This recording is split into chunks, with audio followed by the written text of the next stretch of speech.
So, in case anyone hasn't been following anything on the vintage end of things, there's been a lot of chatter recently about Logan Paul's BGS 10 Charizard, and it's not because of the rumor mill has been swirling. Instead, it's because Gary Hasse, a.k.a. King Pokemon, a.k.a.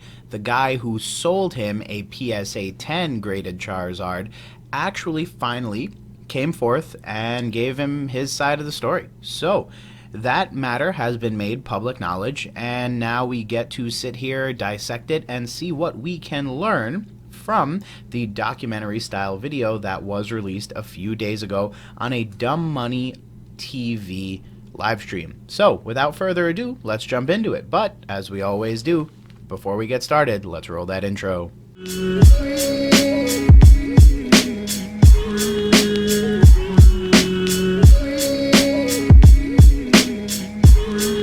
Hey Gengar gang, what is going on? My name is Ryan, this is the Analytic Gengar, and welcome to another video. In today's video, friends, we talk about Logan Paul's BGS 10 Charizard and Gary Hasse's recent admission as to the story behind it. Now, in case anyone is curious and not caught up yet, Logan Paul's BGS 10 Charizard is a huge deal because up till now, only 3 of them exist in the world. And so to say that one card existed after Logan Paul bought it from Gary Hasse is a big deal. But before we get started and dive into that, if you like today's video, definitely feel free to leave a like on the video. It helps me out in the algorithm. And of course, if you're not already, feel free to subscribe to join the Gengar gang. Now, on to the actual matters at hand. As you can see on screen, there is a Ludkins Media article. Definitely remind me if I don't, but the link will be down below for you to take your own look at the article itself. Now, in this article, which was written, for reference, on June 9th, 2021, the article expounds on this idea that, hey, there was a Floyd Mayweather and Logan Paul fight. During the fight, Logan Paul walks out with this card around his neck right here, which is a BGS 10 Pristine first edition base set Charizard.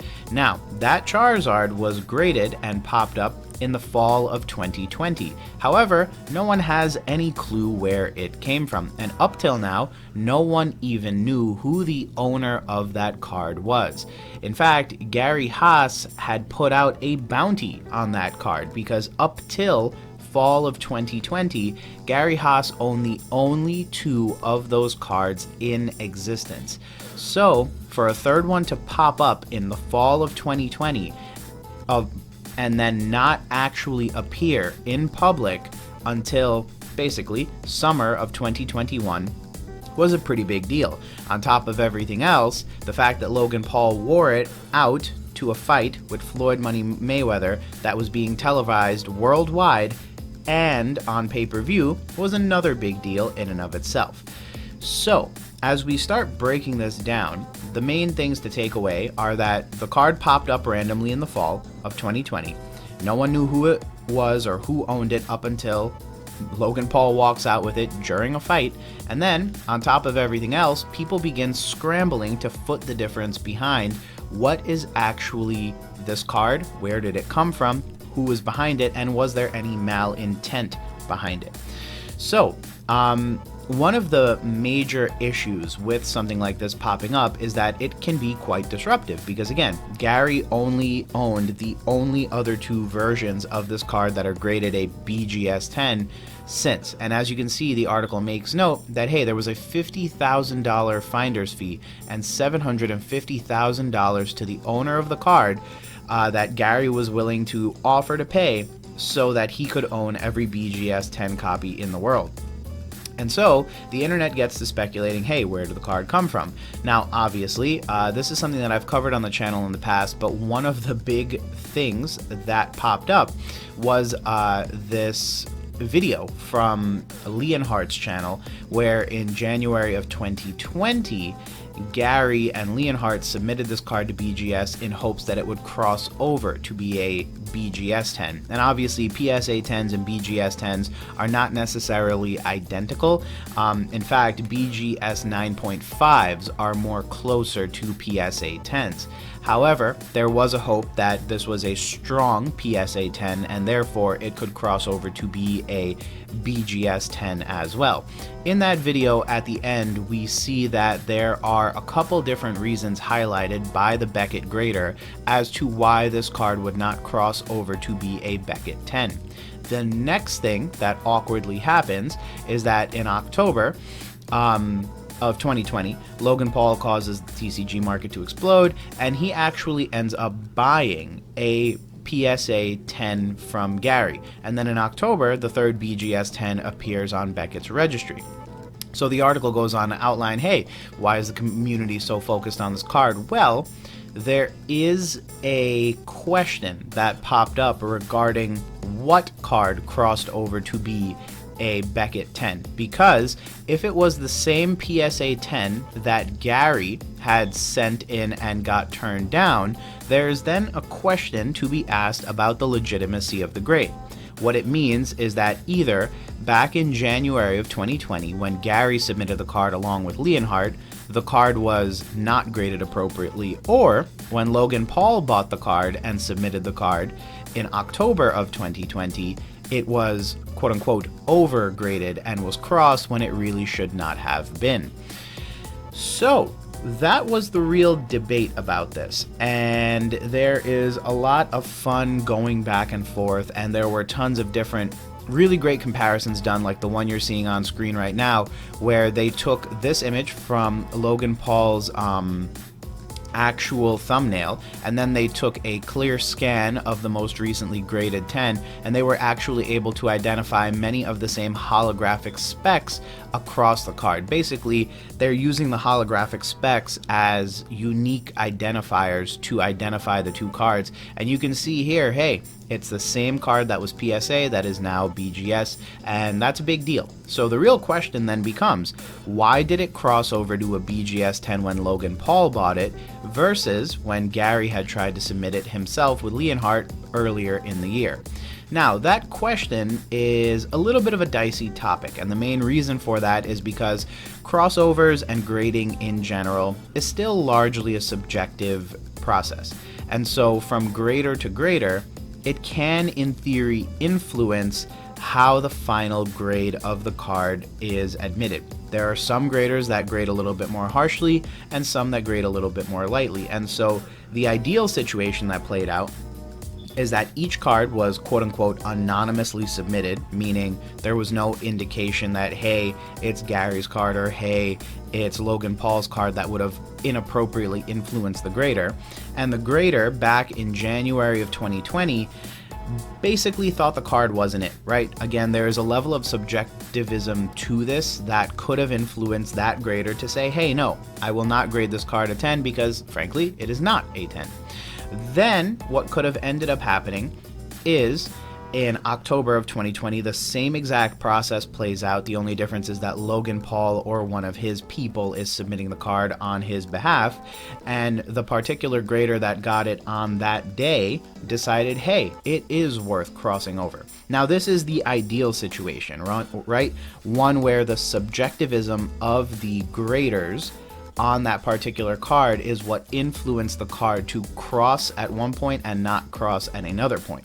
However, a lot of the community has also speculated that part of the reason why it may have crossed is because Logan Paul submitted the card, as opposed to Gary King Pokemon. Or perhaps that this, pristine BGS 10 is not quite as pristine as previously said. Put a different way, even though it crossed, a lot of the community knows, because of the public sort of investigation that's gone into this, that the card at one point got turned down for not being adequate enough to cross over to be a pristine 10. And so even though there is a good reason why it is in fact a, Beckett Pristine 10, a lot of people would sort of throw sand in the eye of Logan Paul and go as far as to say, well, you got it crossed, but Gary didn't. And so technically it's not the best BGS 10 that exists. So that brings us through to the article and everything that's happened so far. Now, up till the date on this article, in fact, up till a couple weeks ago, we had no legitimate confirmation as to why or how or for what means that Beckett 10 came into existence. We knew Logan Paul was the owner of it, and we knew that it was likely part of his many various dealings that occurred throughout the past couple of months, probably 18 months in total. But what we did not come to realize is that there is a likelihood and a confirmation from Gary that, hey, I sold him this card and this is the card that crossed. And shockingly enough, we finally did get that. So you'll find this link down to this YouTube video down below. Goat Breakers is the particular website that did the break, and they uploaded this documentary style video where effectively Gary goes through the process of telling the story of how he sold Logan Paul a card, and that card was the card that crossed into that Beckett 10. Now, Gary, of course, is entitled to his ability to make a statement on this, and this is his actual statement. It should be noted that up till now, Gary remained relatively silent on the topic. So even though Logan Paul made it public knowledge by wearing it to the fight, and even though many people were speculating that Gary's card was the card that crossed, it wasn't up until now, in this video, which premiered on October 9th, 2021, that we received final and actual proof that yes, it was in fact Gary's card that he sold to Logan Paul that had crossed and turned into that Beckett 10. As you can see, the same number, the one ending in 375, is the same one that can be found in Logan Paul's thumbnail, right down here, 375, as well as over here in Leonhart's video when it was crossed. So this is now even more evidence to the fact that yes, it was the same exact Charizard that in January of 2020 was turned down for not being a pristine BGS 10 that was graded in October a BGS 10. So with Gary's video, we now have confirmation of what the community had been suspecting and sort of investigating for some period of time, and that now leaves us with a final set of thoughts that we need to kind of dwell on. Well, first thing I would like to say is that this is an amazing thing nonetheless, because again, there's a lot that has to go on for a Pokemon card to get graded a Beckett Pristine 10. So let me go ahead and say that having a third BGS 10 Charizard in the world is still an accomplishment. And I would like to say that because I'm a huge fan of vintage Pokemon, and as a result, I realize that preserving specimens like that is tantamount to our hobby. I can't think of a more noble cause, because at the end of the day, if we don't have really good specimens of vintage Pokemon cards, then we truly have failed as a hobby. And so I really appreciate the fact that whether it be in a BGS case, a PSA case, we have cards that are that mint and that pristine from way back in the original base set of Pokemon cards. The second thing I'll say is that I tend to be an optimist about this stuff, and so I would like to think that everyone acted as benignly and as innocently as possible. Meaning, when this card was submitted to BGS back in January of 2020, Gary and Leonhart did nothing that would go out of their way to indicate that, hey, this is a special card, not because of the card itself, but because of the person submitting it. As we know, Leonhart is a huge collector. Leonhart is a very vocal advocate for the Pokemon TCG, and he's also, a famous YouTuber. Gary, by no means has as large a following on Instagram, Twitter, or any of the other social media platforms, but obviously within the community he's very well respected, and I think amongst grading companies, if they knew as much, they would probably also translate some of that respect perhaps into favorable grades on cards. And again, this isn't me accusing anyone of anything, this is more me so just thinking like, hey, of the many subjective factors that can influence the grading process, I have to imagine that at some point, if you knew it was a famous person, or if you knew that it was a, very influential member of the community, that there is a very strong likelihood that that may influence you, even subconsciously, into grading better. So it's one of those situations where it's a little touch and go, but I would like to think everyone acted appropriately, and hey, this card got turned down. So at the end of the day, if it didn't live up to snuff, then, I mean, yeah, obviously it didn't live up to snuff, right? One thing I will note is that there are 2 circles on this image, and I'm going to try to open this image in a new tab and see where we get with this. So you can see on the back of the card, it states that the 2 edges at the top are busted, and there's a little piece right over here that is busted. So that's really what was wrong with this card that stopped it from crossing, right? Bear in mind that these would be considered corners, and this would be considered an edge. So now if we flip back over here and we scroll down a little bit and take a look at the grade that this got, we can also go ahead and see that centering got a 10, surface got a 10, corners got a 10, and edges got a 9.5. So I don't have a scan of the back of this card, but what I can certainly say with a fair amount of certainty is that it did get dinged for the edges, and the edges would be any of these parts of the card, not including the corners where they begin to make that rounded edge, because that rounded edge is considered the corner, which apparently got a 10.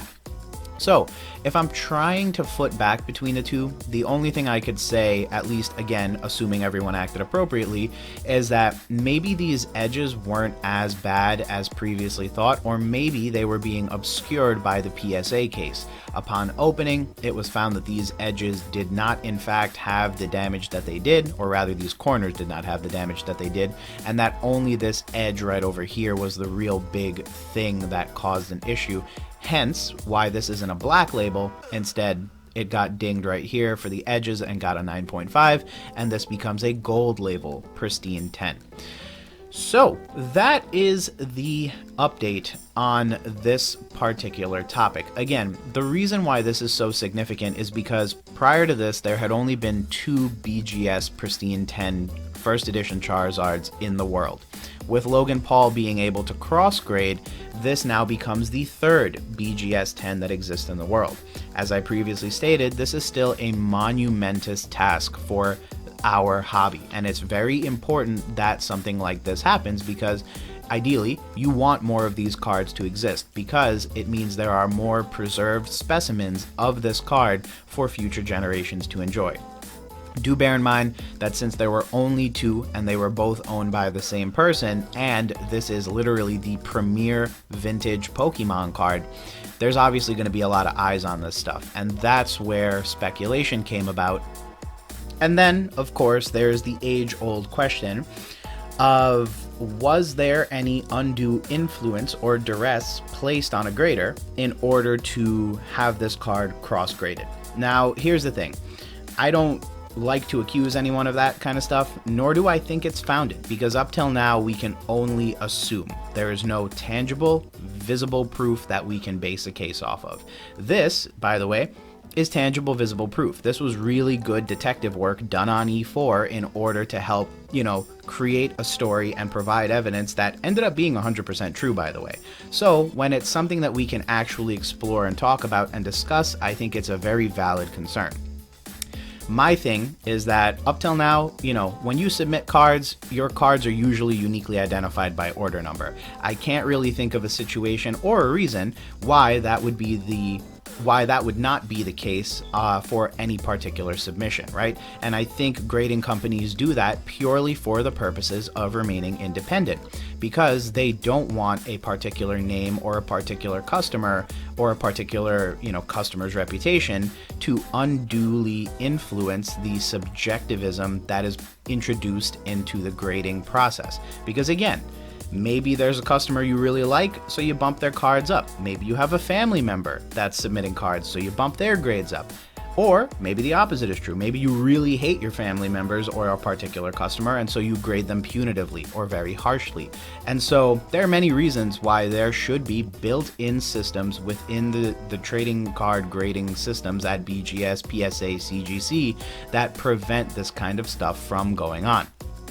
And so I can't think of a reason why they would sort of risk their reputation in order to sort of circumvent that just for Logan Paul and uniquely identify this card as his so that graders would bump the grade up.